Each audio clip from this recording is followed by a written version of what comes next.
Bismillah ar-Rahman ar-Rahim. Donc, on reprend le cours sur les interfaces homme-machine. Le cours d'aujourd'hui, le chapitre s'intitule Interaction Guidelines. En français, ça se traduit par principe directeur de l'interaction. Alors, pour vous situer un petit peu, au fait, on avait vu, si vous vous rappelez, une introduction pédagogique du cours. On avait vu une introduction. Et on avait étudié ensuite, au niveau du chapitre 2, on avait étudié la façon avec laquelle les connaissances sont traitées par l'homme pour savoir que c'est l'utilisateur final, comment il réfléchit. Et on avait étudié un ensemble de principes qui concernent la charge mentale de l'utilisateur, le principe de la simplicité, etc. On avait vu la dernière fois, donc deux chapitres, on avait étudié les prototypes papier et numérique, les avantages, inconvénients, les outils qui s'utilisent. On avait parlé également en fait des différents styles d'interaction qui existent. C'est-à-dire que lorsque nous avons une interface à développer pour une application donnée, il ne faut pas tout de suite penser à une interface classique, mais il y a différents types de devices qui existent, il y a différents types de façons où la machine ou l'ordinateur peut interagir avec l'homme. Et il faut choisir selon, bien sûr, la technologie existante, le profil de l'utilisateur, ainsi que, bien sûr, l'application en question à développer. Alors aujourd'hui, le principe au niveau du chapitre 5 et 6, c'est d'étudier au fait des guidelines, des principes directeurs qui vont être appliqués tout le temps. Bien sûr, nous avons déjà étudié un ensemble de ces guidelines au fur et à mesure, où placer les boutons, comment les placer, qu'est-ce qu'il faut écrire, etc. Donc aujourd'hui, il est question de voir, de les étudier dans leur ensemble. Donc on va commencer dans le chapitre 5 que je suis en train de vous présenter. Donc, des principes qui concernent la majorité des composantes que l'on retrouve et qui vont être applicables dans la majorité des périphériques. Bien sûr, il s'agit principalement de principes qui sont à 100% applicables dans le cadre des applications desktop. Il y aura d'autres principes que l'on va voir qui concernent la particularité du web. Et ça sera dans le chapitre suivant. Alors, quand est-ce qu'il faut commencer à appliquer ces guidelines? Bien sûr, il faut les connaître. La pratique vous permettra de les connaître dans leur ensemble. Et vous voyez que dès lors que je commence à étudier les prototypes numériques à les mettre en place, je dois appliquer les guidelines ou les principes directeurs des interfaces graphiques normaux ou normales, ce qu'on dit une interface, et également les guidelines en ce qui concerne le web. On peut rajouter, bien sûr, il y a actuellement des guidelines qui concernent les devices portables, le mobile. Donc, la majorité des composantes, vous les connaissez déjà. Donc, il y a par exemple les composantes de contrôle, les boutons, les checkbox, etc. Il y a les formulaires, les boîtes de dialogue, le menu, etc. Donc, il y a un ensemble de choses qu'on a déjà étudiées. D'accord? Donc, maintenant, nous allons les voir en détail. Alors, lorsqu'il s'agit de boutons, bien sûr, si vous vous rappelez, les boutons, il s'agit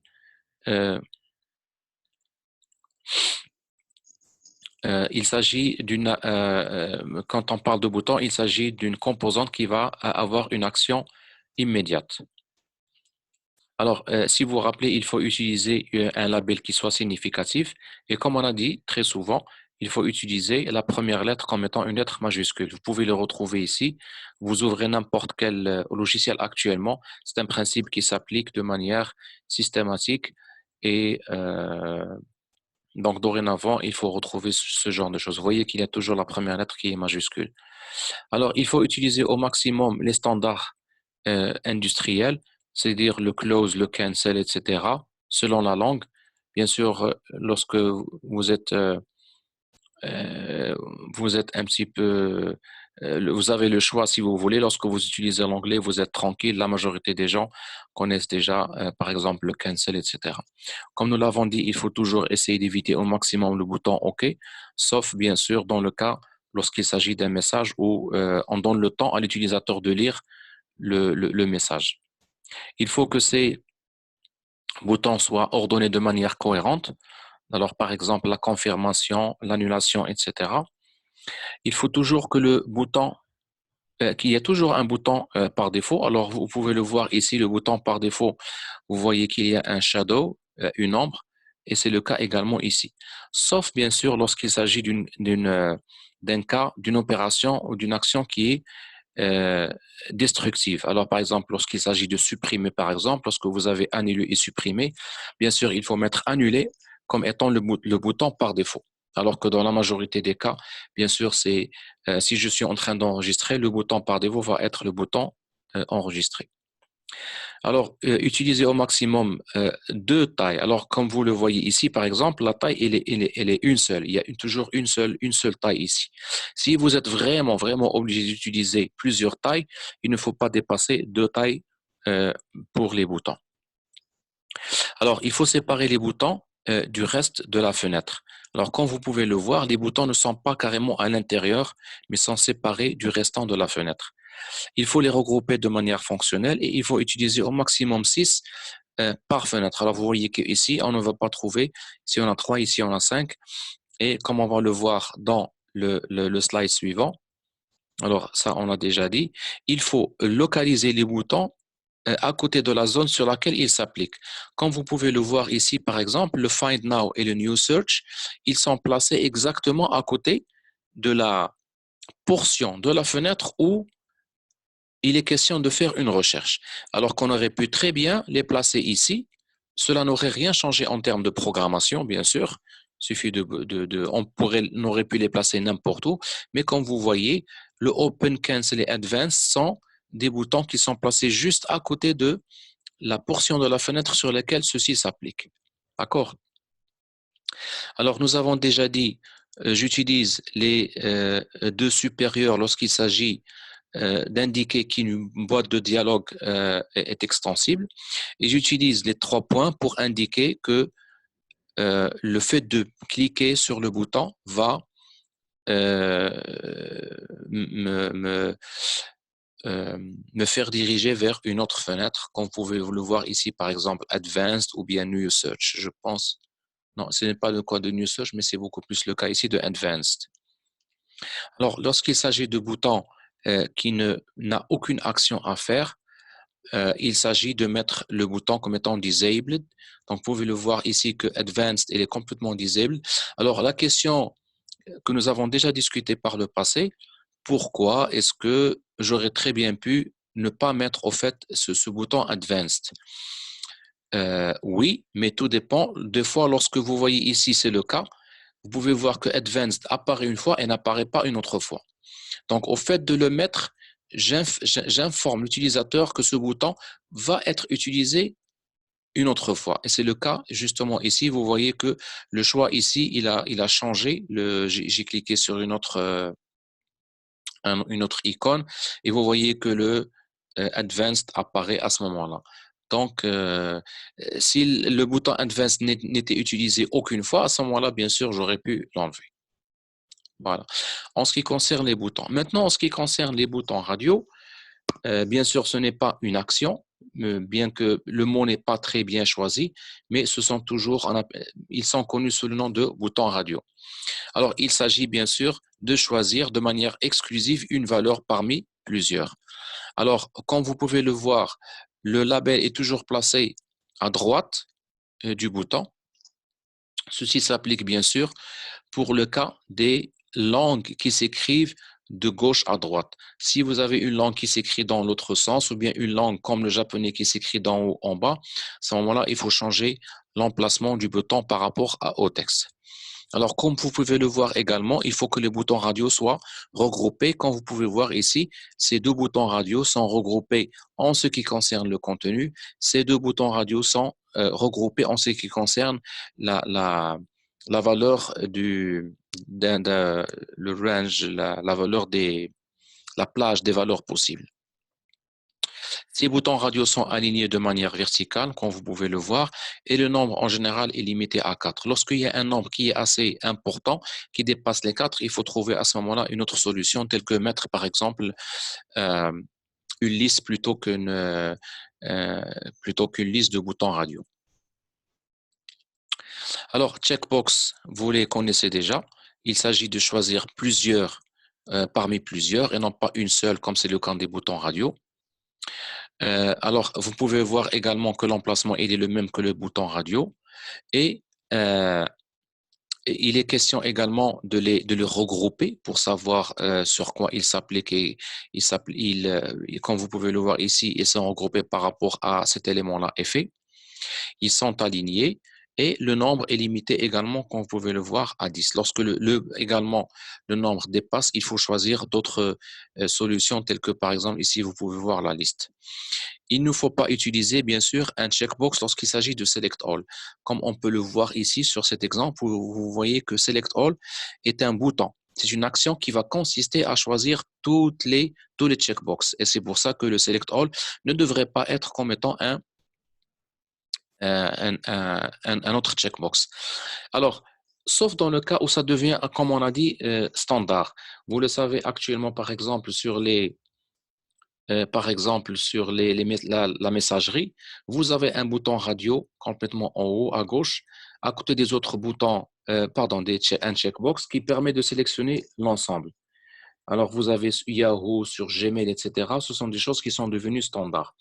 Maintenant, si vous n'êtes pas dans cette configuration, vous êtes dans des interfaces classiques. À ce moment-là, il faut que le Select All soit un bouton et non pas un checkbox. Très bien. Alors, qu'est-ce qu'on peut dire également ici? Oui, alors je n'avais pas commenté au fait cette information-là. Il faut utiliser les checkbox pour, euh, par exemple, un seul checkbox lorsqu'il s'agit de valeurs qui sont binaires. Vous pouvez voir ici que, euh, par exemple, dans le cas de commençant par, j'utilise un seul, bien sûr, parce qu'au fait, ceci représente aussi bien commençant par que ne commençons pas par. Alors, lorsque j'ai à choisir, par exemple, entre le rouge et le bleu, je ne peux pas utiliser un seul checkbox. Il faudrait utiliser autre chose. Donc, lorsque vous avez une valeur et sa contreposée, donc x et x bar, vous pouvez utiliser une seule des deux valeurs, soit le x, soit le x bar, en notant que le texte du checkbox soit bien choisi pour indiquer la valeur à choisir. Alors, bien sûr, lorsque maintenant, comme on l'a dit, la liste devient un peu plus longue, il faut passer au list box, d'accord, qui permet de choisir un seul choix. Des fois, on peut bien sûr trouver plusieurs choix, on va en parler. Alors, comme on a dit, lorsque la liste des choix elle est assez longue, maintenant la question qui se pose, combien d'éléments je vais faire apparaître? Comme vous pouvez le voir, ici, il y a un ascenseur. Par conséquent, il y a un nombre qui est très, très grand. Par contre, je n'ai qu'un nombre restreint. Ici, il s'agit de 1, 2, 3, 4, 5 éléments. D'accord? Donc, il faut afficher 3 à 8 éléments et non pas plus. Très bien. Donc, je pense que c'est assez clair.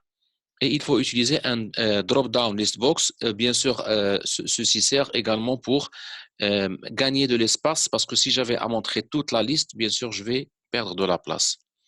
Il faut bien sûr insérer des instructions, des fois telles que, par exemple, il faut dire qu'est-ce qu'il faut choisir, pourquoi sert cette listbox, et on peut les utiliser également pour faire un filtre. Alors, comme vous pouvez le voir sur cette page, par exemple, de Menara, lorsque j'utilise la zone, c'est après avoir utilisé la zone que la listbox suivante est alimentée et populée, si vous voulez, alimenter des éléments qui la constituent. D'accord? Donc, ça permet de faire un filtre d'une listbox à une autre. Alors, les sliders, bien sûr, ça permet de faire un choix visuel parmi plusieurs choix, en notant que le fait d'avoir un slider, il faut avoir, bien sûr, l'effet visuel juste à côté. Et ça permet de choisir une, un intervalle de valeurs possibles beaucoup plus large. Comme vous pouvez le voir également, il est important d'avoir la valeur minimale et la valeur maximale, ici ce n'est pas indiqué, mais également il faut donner la possibilité à l'utilisateur de choisir ou de saisir directement une valeur possible. Des fois, l'utilisateur a besoin de spécifier une valeur qu'il ne peut pas choisir de manière très, très détaillée avec le slider. Donc, il faut avoir ce que nous appelons déjà en interface, ce que nous appelons une flexibilité de choix. D'accord? Donc, permettre à l'utilisateur de rentrer une valeur possible et mettre le slider de manière naturelle. Des fois, on peut le mettre de manière horizontale comme on peut le mettre de manière verticale. Alors, les formulaires, ils ont changé à travers les différentes périodes informatiques, mais en général, il y a des principes qui sont restés les mêmes. Comme vous pouvez le voir, il faut cadrer chaque élément à saisir. D'accord? Euh, on va aller directement à expliquer par rapport à ce qu'il y a dans cette image-là. Comme vous pouvez le voir, ici, c'est catégorisé. Vous avez ici la partie nom, ici la partie compagnie, la partie numéro de téléphone, etc. Donc, si vous vous rappelez, le fait d'avoir des chunking permet à l'utilisateur de diminuer la charge mentale. Il est également envisageable, si on le veut, pour gagner de l'espace, et pour diminuer la charge mentale, de, par exemple, avoir la possibilité d'ouvrir ou de fermer tout ce groupe-là. On met un plus moins ou bien on met une petite flèche en bas pour indiquer que tout le groupe peut être fermé. Bien sûr, si on a assez d'espace, on n'a pas beaucoup d'éléments, on peut tout mettre et laisser afficher sur l'écran. Alors, bien sûr, vous devez déjà le savoir, il y a les champs qui sont obligatoires et ceci est noté avec une étoile. Alors, la question qui se pose, est-ce qu'on met l'étoile ou on ne la met pas? En général, oui, il faut la mettre pour indiquer qu'il s'agit d'un élément qui est nécessaire, mais ce n'est plus la peine maintenant d'indiquer à quoi sert l'étoile. En général, c'est assez connu, c'est déjà rentré dans le standard. L'autre question qui se pose, avec quelle couleur mettre l'étoile? Alors, encore une fois, vous allez tous me dire, enfin, beaucoup me disent, c'est la couleur rouge. Si vous vous rappelez, la couleur rouge sert bien à quelque chose, donc il faut éviter de la mettre en rouge. Est-ce qu'on la met dans le noir? Là, au noir, c'est déconseillé parce que elle va être, euh, ça devient confus avec le titre du texte lui-même. Donc, si je prends le cas ici de cette interface-là, vous avez deux couleurs, vous avez bien le blanc-noir et vous avez la couleur, la tendance du bleu. Donc, dans ce cas-ci, il faut par exemple la mettre en bleu.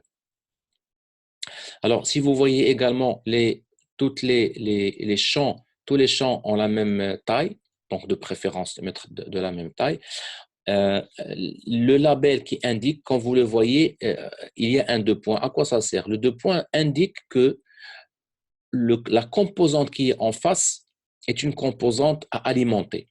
D'accord? Lorsque je ne mets pas le deux points, je vais comprendre qu'il s'agit ici d'un label atomique tout seul et d'un autre label, un autre atome qui est tout seul libre, qui n'a aucune relation avec une autre composante. Alors que lorsque je mets les deux points, il s'agit d'indiquer que cette composante est en lien avec l'autre. Voilà, donc ici, tout le reste, je l'ai déjà expliqué. Alors, l'emplacement. Alors, soit, manière classique, on place, si vous voulez, les labels sont complètement alignés à gauche. Des fois, il est possible également de les aligner à droite, mais bien sûr, il est hors de question de les mettre centralisés. Ça ne se fait pas.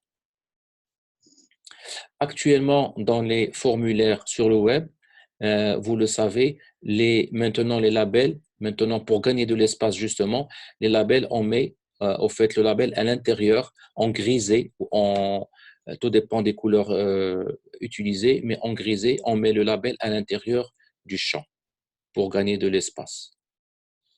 Les boîtes de dialogue, bon, il n'y a pas de grand-chose à dire. Bien sûr, c'est une fenêtre qui vient se superposer sur une autre boîte de dialogue ou sur une fenêtre.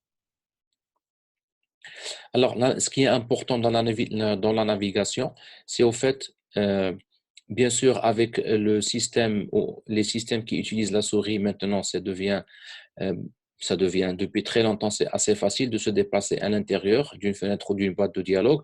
Le problème, et ça peut être le cas dans certains environnements où, bien sûr, la souris ne va pas être disponible, d'utiliser la tabulation.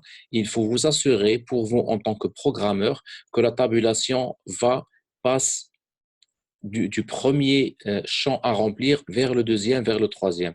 Ce qu'il faut savoir, c'est que lorsque vous êtes en programmation, par exemple, sur un IDE, Eclipse, par exemple, ou NetBeans, ou n'importe lequel d'autre, la tabulation, elle est faite selon le moment où vous allez glisser votre composante de l'assistant à l'intérieur de votre interface.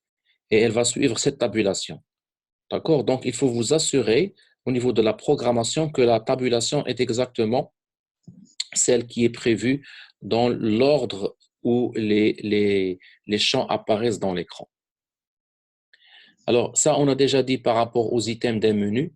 Comme vous pouvez le voir, il faut utiliser des noms ici, il faut utiliser des verbes. On a déjà parlé du regroupement et en mettant une ligne horizontale avec la même couleur de fond pour ne pas surcharger encore une fois la mémoire de l'utilisateur. Alors, encore une fois, nous avons les uppercase et les lowercase. Il faut adopter les standards de l'industrie. En général, vous allez presque toujours trouver File, Edit, quelque chose qui correspond à l'application et ensuite, vous avez le Help sur le point d'interrogation. Donc, au minimum, vous avez le File, Edit ou bien Fichier, Édition et point d'interrogation. Ce qui est au milieu dépend de votre application. Alors, la barre des menus, donc, je viens d'en parler. Vous avez le file edit, etc. Bon, ça, on en a déjà parlé. Alors, le pull-down menu, c'est-à-dire lorsque je clique et ça apparaît, ça, on a déjà parlé. Sauf, bien sûr, il y a les shortcuts. Il faut utiliser encore une fois les standards de l'industrie.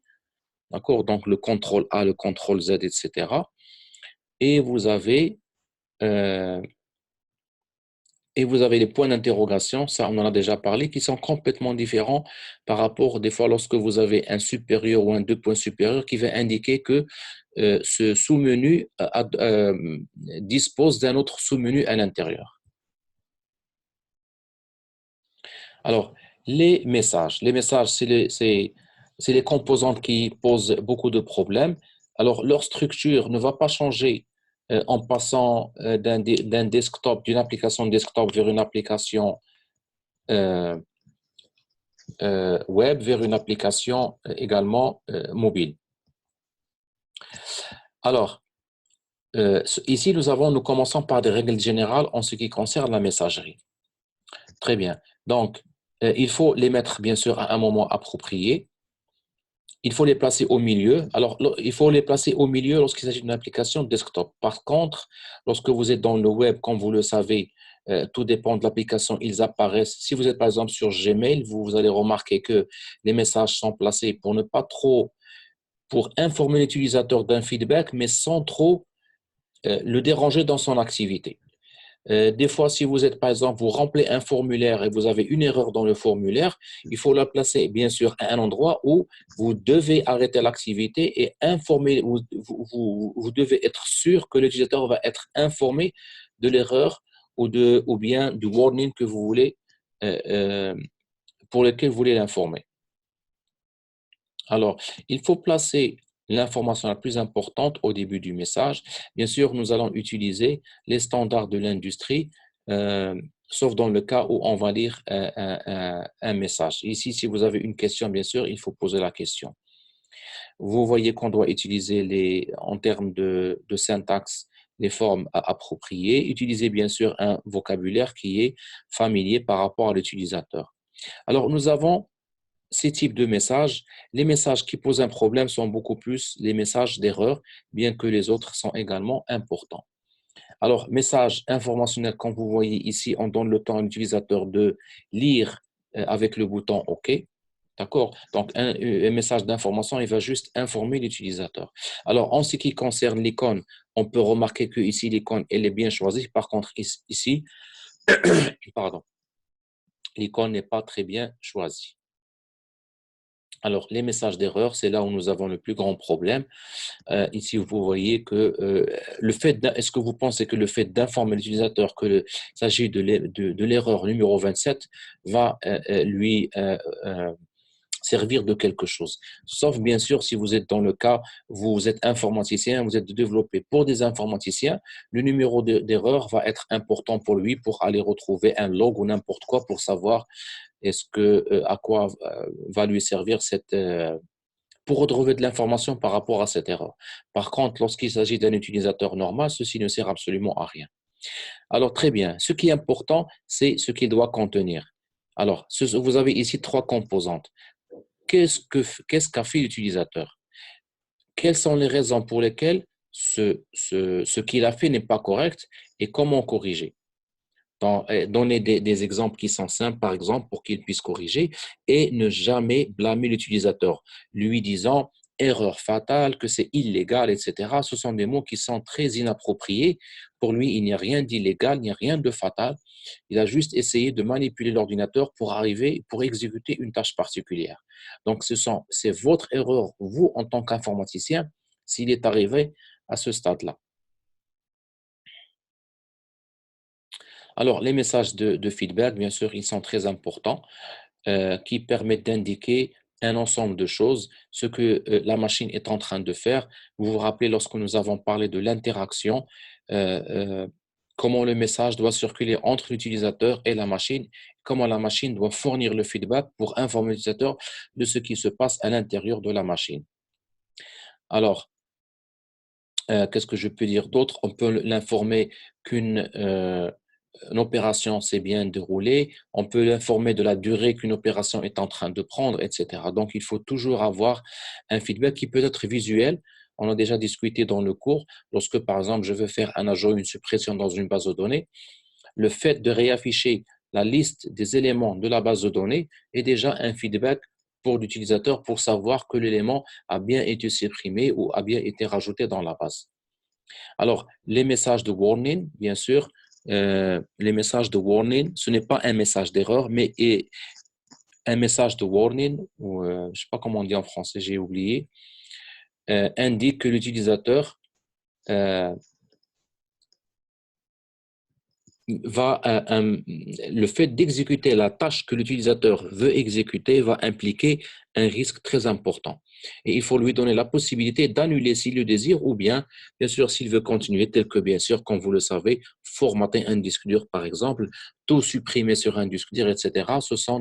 Il faut lui sortir, ce n'est pas un message d'erreur, il n'a fait aucune erreur, mais vous l'informez du risque que cela encourt s'il exécute cette action-là. Bien sûr, dans ce cas-ci, le bouton par défaut doit être non pas le bouton de l'action en question, mais par exemple le bouton euh, de l'annulation. Alors, les couleurs, il faut utiliser les couleurs pour attirer bien sûr l'attention de l'utilisateur, mais il faut, ce qui est très important, les utiliser de modération et de ne pas dépasser un nombre de 3. D'accord? Lorsque vous avez une page, une interface qui est pleine de couleurs, à ce moment-là, on ne voit plus rien. La couleur n'a plus aucune importance. On peut combiner, bien sûr, si on le désire, avec l'inverse vidéo, c'est-à-dire si, par exemple, j'ai un fond bleu avec une écriture jaune, l'endroit où je veux qu'il y ait un pour attirer l'attention, je vais inverser en mettant le fond jaune et le bleu comme écriture. Il ne faut pas se baser seulement sur la couleur pour distinguer. Il se peut que l'utilisateur ne distingue pas bien les couleurs, que ce soit une personne daltonienne qui inverse le rouge et le vert, par exemple, que son écran soit monochrome, etc. Donc, il y a différentes raisons pour lesquelles il ne faut pas se fier à 100% sur la couleur pour informer l'utilisateur de quelque chose.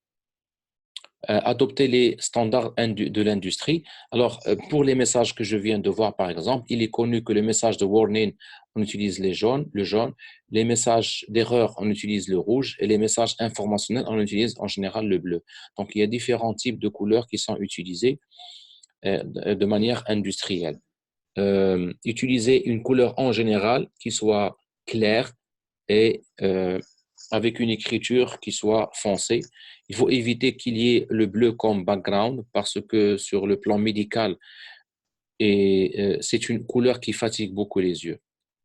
Il faut éviter également qu'il y ait une combinaison entre deux couleurs où il n'y a pas beaucoup de contraste, tel que par exemple le jour et le rouge, pardon, et le vert, ou bien le rouge et le bleu, etc. Comme on a déjà montré par le passé, il faut se rappeler toujours que les couleurs sont utilisées, doivent être utilisées dans un respect de la culture de la population pour laquelle vous développez. Bien sûr, chaque pays, chaque région, chaque culture a sa propre interprétation des couleurs. Alors ici, je peux vous montrer par exemple comment les couleurs, en général, comment est-ce qu'elles peuvent être interprétées ou quels sont les domaines, euh, quelles sont les couleurs que chaque domaine en général il a l'habitude d'adopter. Alors par exemple, si vous êtes dans un domaine de dynamisme, d'énergie, vous allez utiliser l'orange. Dans un domaine, je prends des choses un peu plus que vous connaissez déjà. Par exemple, si vous parlez de la nature, de quelque chose d'apaisant, on va utiliser le vert. Si vous pouvez utiliser le bleu pour le calme, le violet pour, je ne sais pas moi, la spiritualité, par exemple, etc. Donc, bien sûr, ce n'est pas, on ne va pas dire que ceci est à utiliser à 100%, mais en général, on a remarqué, il y a des études qui ont été faites pour remarquer que les sites web, les applications qui ont été développées, il y a cette tendance à associer la couleur pour un des métiers donnés. Ça, ce sont les couleurs que nous avons déjà discutées par le passé. Alors, il y a l'histoire des icônes. On en a déjà également énormément parlé, où il faut utiliser les standards qui sont déjà connus. Alors, la barre des outils, je pense que principalement qui contient un ensemble d'icônes, on a déjà parlé. Et il reste le dernier point qui concerne au fait le LED. Est-ce qu'il faudrait avoir de LED? Oui. Est-ce qu'on l'utilise très rarement? Mais le problème, c'est qu'il faut vraiment l'avoir parce que l'utilisateur, il se peut qu'il soit complètement bloqué et qu'il faut absolument qu'il trouve de l'aide dans son application. Donc, pensez toujours dans votre cahier de charge à euh, associer une aide dans votre application par un bouton, par une possibilité de faire des recherches, etc. Mais il faut qu'elle soit. Comme vous le savez, en général, on ne va pas lire beaucoup de textes. Donc, permettre à l'utilisateur de faire une recherche à l'intérieur de votre aide. Voilà, donc ici, je finis la partie, comme j'ai dit, principe directeur en ce qui concerne les différentes composantes. Euh, dans le prochain chapitre, je vais m'intéresser aux principes directeurs qui concernent les composantes du web, d'accord? Mais bien sûr, en gardant les principes que je viens d'expliquer aujourd'hui également applicables. Et donc, je m'attends à ce que vous appliquiez ces principes-là également dans le prototype que vous allez développer. Alors, dernière chose, si vous avez des questions, on va consacrer une petite séance interactive sur une des plateformes de vidéoconférence pour vous donner la possibilité de poser des questions si vous le désirez.